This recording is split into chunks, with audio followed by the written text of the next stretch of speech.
Agosto ang buwan ng wika. Dapat natin itong paghandaan at ipagdiwang. Ako po si Vita Jane Donaldo at nandito po tayo ngayon sa kalsada upang magtanong ng ilang mga tao kung gaano ka-importante ang wikang Pilipino. Saglit po natin silang iserbuhin sa kanilang paglalaro upang sila'y tanungin. Mga bata, bakit importante ang wikang Pilipino sa ating bansa?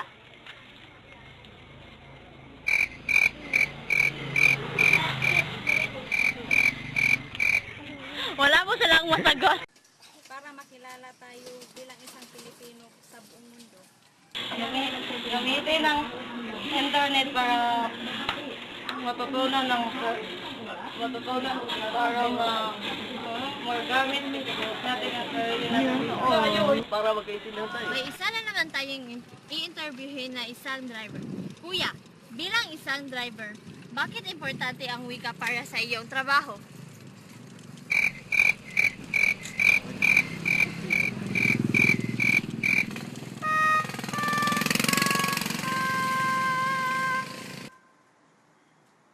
Okay pa. Boom! OA match. Okay pa kung may nakilala kang lalaki at nakipag-usap ka gaya nito.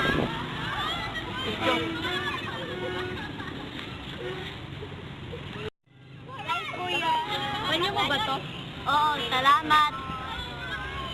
OA match kapag nakipag-usap ka gamit ang English, ngunit mali-mali naman. Hello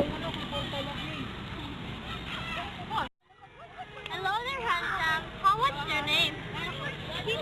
This is your handkerchief, right? Can I get your number? Okay pa kung nag-update ka ng status mo sa Facebook at Tagalog ang ginagamit mo. Gaya nito.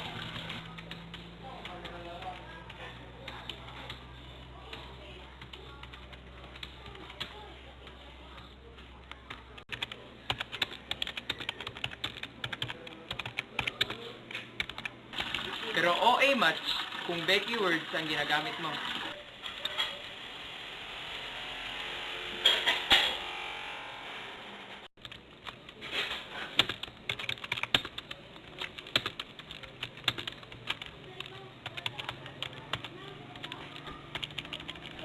Okay pa kapag nakipag-usap ka sa publiko ng matinong Tagalog. Pakibasa po. Hello, mahal. Kumusta ka na? Hindi pa pala nabayaran yung kuryente. Sana magpadala ka na. OA match kapag nakipag-usap ka sa publiko at masyadong malakas at nakaka-istorbo na. Here's the payment. Hello? Hello, babes! What you doing there?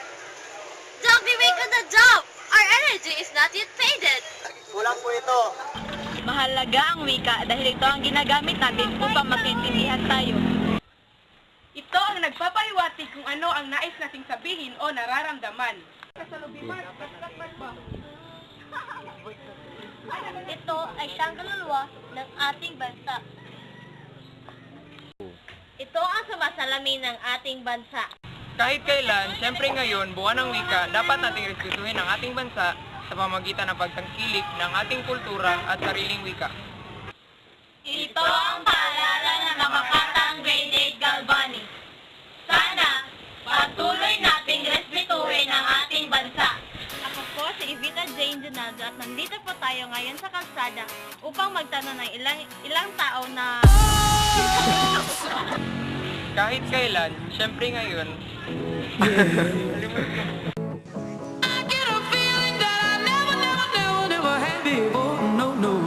Get a good feeling, yeah. Oh, sometimes I get a good feeling.